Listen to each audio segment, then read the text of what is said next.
We're going to bring in Kerry Ebersole. She's the Michigan Department of Labor and Economic Opportunity Director to speak a little bit more about the program Future for Frontliners. Thanks for being with us on the MegaCast. No, thank you so much. And we hope to provide some positive news to close out your show, as you just mentioned about all the things that are challenging our state right now. Break it down for us. Who qualifies, and are there only certain areas that they can get some of these free tuition programs for? Sure. Just to start, and you highlighted this in introducing the segment, but this has been an important priority for not only the governor, but the state of Michigan as it relates to thanking our essential workers, those that were on the front lines during the hottest time in our state as it relates to combating COVID-19, that, Q2 or April through June timeframe. So we now are introducing this Futures for Frontliners for those that were those essential workers, a tuition-free path to continue their education. And those that qualify not only were deemed those essential workers, but also worked at least part-time outside of the home for 11 of those 13 weeks in the second quarter of this year. So those are some of the core qualifications, if you will, or outlines for eligibility. I would also add that these folks would not have any prior degree. So this is both helping support folks complete their high school diploma if they have yet to do so, or continue on to develop other skilled training or associate's degrees at our community college partners around the state. So would this include independent workers such as Lyft drivers, Uber drivers, or people doing like deliveries? That is a great question. I know we have more details outlining what's included as essential workers for the program at michigan.gov/frontliners. And they have to be outlined as essential industries within the executive orders that were issued by the governor. Kerry Ebersole with us. She is from the Michigan Department of Labor and Economic Opportunity with us on the Oakland County MegaCast. For those frontliners who do have already some higher education, whether that be a diploma, that be undergraduate degree at a college or university, a 2-year associate's degree, whatever the case may be. For those that already have accomplished those things, but we're also frontliners, are there any added benefits through this program for them?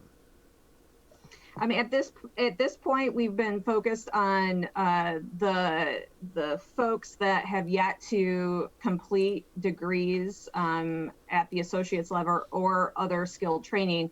But we also have research that determines like many of the 625,000 workers in essential industries largely do not have those educational certificates or degrees at this point. So a large segment of these essential workers, don't have those pieces. So that's why we wanted to support them in continuing their educational journey. I love this program. I think it's such a great opportunity, but I also kind of wonder about the flip side of this. If they go through the programs, they get a degree. What if they move out of the industry that they're in now, which in a lot of cases, these industries are already seeing a shortage of personnel? Yep. Great question. I would say, there's a couple of things that we are really strategically organizing as part of this work. And that is, we want to elevate and educate folks on where there are in-demand jobs today. Every year we have jobs that go unfilled because we don't have the skilled workforce to fill them. So we want to make sure, and we will in coming weeks, start talking about across in regional capacities, what are those in-demand jobs? I can tell you today across the state, automotive service excellence certificates certifications are in demand. Medical assistance in demand. Commercial driver's license in demand.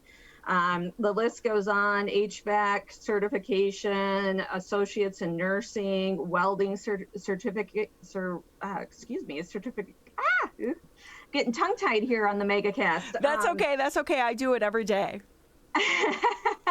At any rate, I think there's always developing that, and I hate to use the word pipeline, but that's truly what it is. We have folks graduating, entering the workforce every day that can come into those jobs that many of those essential industries can employ. But we need to develop that skilled workforce that is in demand today by businesses and employers across the state, for two reasons. One, not only does this help the individual increase their rate of pay and their path to prosperity for their family, but it also helps position our state to be economically competitive with others. And the data is pretty rich and daunting, to be honest with you, that there's states like Tennessee and Kentucky that have now surpassed or are nipping on our toes as it relates to educational attainment. We know, it's uncontested, we know educational attainment is directly connected to wages, and we know there are demands from our employers for specific skilled training for their workforce. So this is a win-win that we're looking at. We have just about a minute left with you here. Kerry Ebersole, Michigan Department of Labor and Economic Opportunity. How is this going to work? If I apply, I have so much time. The individuals, if they stress that they want to go into one of these high demand areas, will they get first preference? Because there's only so much money. It's not going to, I would imagine those dollars are going to run out pretty quickly. So there's 3 steps to the process. One, please go to michigan.gov/frontliners. Apply for the scholarship today.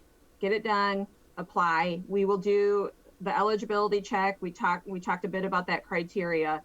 2, the second step is you need to apply to your local community college.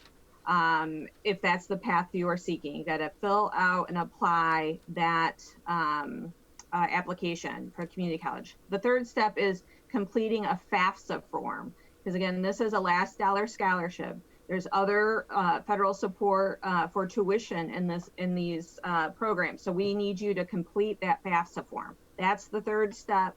And then see you enroll as early as January. We need all of those 3 steps to be completed by December 31st, because these dollars are connected to federal CARES Act dollars. So they need to be allocated then. Now, I will say, this was a priority to utilize these funds to support these frontline workers as a piece of gratitude for putting themselves and their families in harm's way to make sure that we had food on our tables, etc. So, this is a critical path. We hope as the state budget is completed over the next week, we are going to be able to share additional positive news that'll be about a program that'll be more encompassing and adding an additional pathway for a broader universe of folks living in Michigan. Well, we look forward to that news. We have to round out the Oakland County MegaCast just a few minutes earlier today so that we can join the West Bloomfield Township Board meeting a little bit later. But Kerry, thank you so much for being with us.